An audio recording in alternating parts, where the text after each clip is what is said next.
ሰላም ውድና የተከበራችሁ የቻናሌ ቤተሰቦች እንዴት ናችሁ? ያለው እግዚአብሔር ይመስገን። በእያላችሁበት ዓለም ዳርቻ ሁሉ ሰላማችሁ ብዝት ይበልልኝ። ዛሬ ደግሞ በአዲስ ቪዲዮ መጥቼላችኋለሁ። አዲስ ዩቲዩብን ላይክ፣ ሼር፣ ሰብስክራይብ በማድረግ አበረታቱኝ። ቪዲዮውን እስከ መጨረሻው እዩት። አይን አለም ነኝ። የዛሬው ቪዲዮ ምን መሰላችሁ ውድ ቤተሰቦቼ?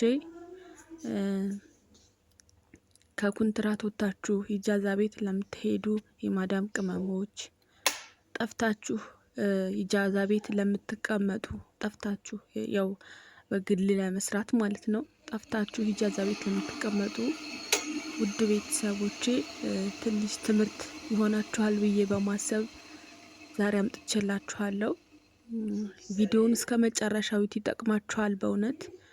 እንደው ለአረብ ሀገሮች ብቻ ሳይሆን ለሴቶች ነው ይሄ ምክር፣ ለሴቶች ሁሉ ነው።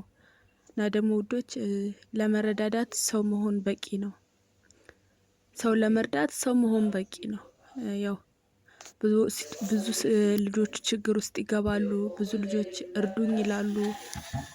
የሆነ ከባሰባቸው በኋላ ነው የሚመጡት። የሆነ ህመም ሲደርስባቸው፣ የሆነ ጭንቅ ላይ ሲሆኑ ነው፣ የሆነ ችግር ሆኖባቸው ነው የሚመጡትና እነሱንም እንርዳላለሁ ባለን አቅም በቻል ነው። እና ውድ ቤተሰቦቼ እንደው ኢጃዛ ቤት ባትሄዱ እና ደግሞ በተለይ ወንድ ባታምኑ፣ ወንድ ባታምኑ በእውነት እኔ እንጃ እንዴት ብዬ ልንገራችሁ። ወንድ እኮ ወንድ ነው። እንደው ወንድ በስመ አብ ወልድ እንጃ። የማታውቁ ትሸወዳላችሁ። ስለ ወንድ የማይገባችሁ ትሸወዳላችሁ። የሁሉም ወንዶች አንድ ናቸው እያልኩ አይደለም፣ ግን ደግሞ ባጭሩ ወንድ ልጅ አይታመንም። በተለይ በሰው ሀገር ስትሆኑ፣ ተሰዳችሁ ስትኖሩ ወንድ ልጅ አትመኑ።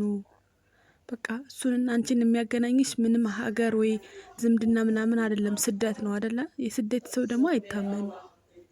ምክንያቱም አንቺ ከመጣሹ ከግራ ነው፣ እሱ የመጣው ከቀኝ ነው። ምንም አትገናኙም፣ ምንንም አትይዙም። ጎርቶሽ ማምለጥ ይችላል። አንቺን ለመጉዳት ብዙ መንገድ አለው ማለት ነው። እና ባካችሁ ብትችሉ እንደው አበሻ ራሱ ባትቀርቡ ደስ ይለኛል። ምክንያቱም አሁን ችግር ፈጣሪዎች ሀበሾቹ ወንዶች ናቸው። በቃ እንጃ እንዴት ልበላችሁ፣ ርህራሄ የሚባል ነገር የላቸውም። ደፍረው ቢሄዱ፣ የሆነ አበላሽተው ቢሄዱ ብዙ ነገር ያደርጋሉ። ከስራ የሚያፈናቅሉት ወንዶች ናቸው።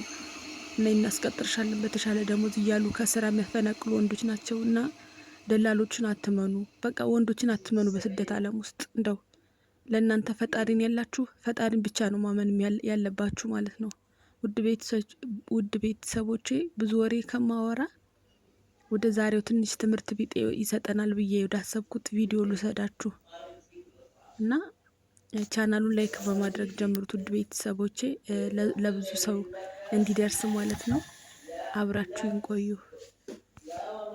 በነገራችን ላይ የቻናሌ ቤተሰቦች በድምጽ የማመጣላችሁ የኮፒራይቱን ፈርቼ ነው። ማለት ኮፒራይት ያመጣል ማለት በተደጋጋሚ የሰው ቪዲዮ ስለለጠፍኩኝ እና ኮፒራይቱን ፈራሁት። ለዛ ነው በድምጽ ብቻ ማስገባላችሁ። በቪዲዮ ማስገባት እችል ነበረ፣ ግን ደግሞ ፈራሁትኝ።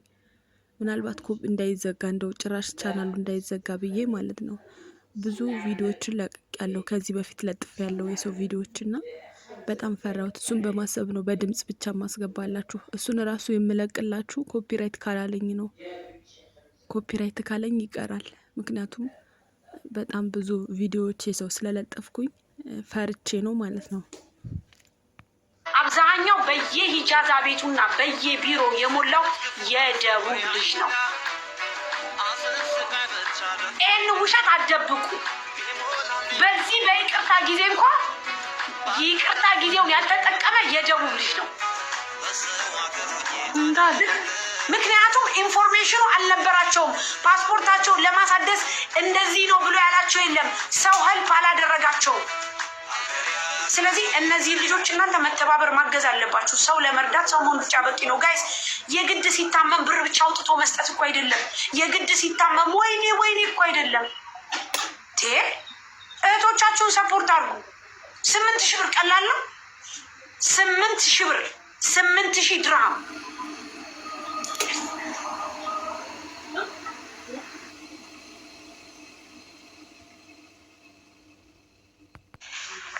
ሰማችኋት አይደለ? ሳርቸው ያለችውን ሰምታችኋል አይደለ?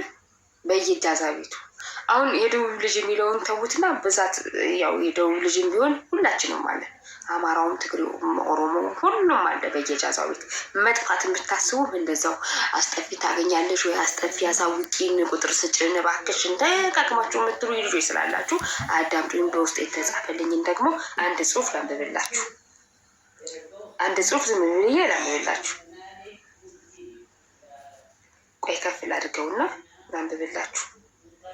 የአቡዳቢ ነዋሪ ነኝ። የአዲስ አበባ ልጅ ስራ ፈትቻለሁ። ልጆች ስራ አለ ብለው ደላላ አገናኙ። አዳምጡ። ደላላ አገናኙ። ሀበሻ ነው። አንድ ክፍል ቤት አለው። 5 ሴቶች እና ደላላው አብረውት ይኖራሉ። 6ኛ እኔ ገባው። የቤት ክራይ ስራ ስጀምር ነው የምከፍለው። ደላላው አይከፍልም። የቤት ክራይ ከ5ቱም የክፍለ ሀገር ሴቶች ናቸው። በየወሩ ኮሚሽን ይከፍሉታል። ደላላው ሁሉንም ሴቶች አውጥቷቸዋል። ደላላው ጋር አልጋ ላይ 2 ሴቶች አንዳንዴ አብረውት ይተኛሉ። 2 ሴቶች አስወርደዋል። ቀጣይ እኔን መሞከር ጀመረ። እኔም ወዲያው ጥዬው ወጣው። ሴቶቹ ያሳዝናሉ። 5 ሴቶቹን ያለ ኮንዶም ነው የሚያወጣቸው። ኤችአይቪ የአጋጣሚ ቢያዝ አንዱ ተያይዘው ጠፉ። አንዳንዴም ይጣላሉ እርስ በራሳቸው። በአጠቃላይ ያሳዝናል ህይወት ብላለች። ኢጃዛ ቤት የምታስቡ ልጆች፣ መጥፋት የምታስቡ ልጆች፣ ከጠፋችሁም በኋላ ወንድ የተከራየው ቤት የምትገቡ ልጆች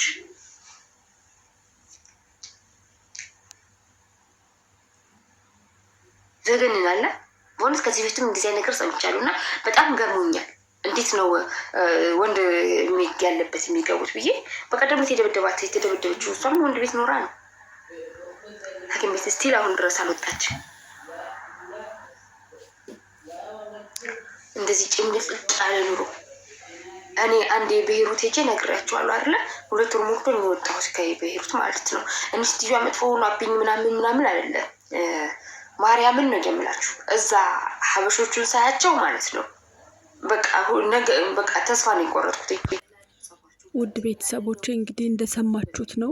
በጣም ነው የሚያሳዝነው። ሁሉም ነገር በጣም ነው ያሳዝነው። የተለያየ ቪዲዮ ነው ይዤላችሁ የመጣሁት። አንደኛ ስለ አንድ ሴት ልጅ ወንድ ልጅ ስላደረሰባት ነገር ነው። ሌላኛው ደግሞ ስለ ኢጃዛ ቤቶች ነው። ውድ ሀገሬ ልጆች እንግዲህ ሙሉ በሙሉ ሴቶችንም ጥሩ ናቸው እያልኩ አይደለም። አሁን ሙሉ በሙሉ ወንዶችን እየወቀስኩ አይደለም። ግን በስደት ዓለም ውስጥ ራሳችሁን ያላችሁትን ያልኩት። የዛሬ ቪዲዮ ይህን ይመስል ነበር። በያላችሁበት ሰላማችሁ ብዝት ይበልልኝ። ቻው ቻው፣ ሰላም ሁኑ።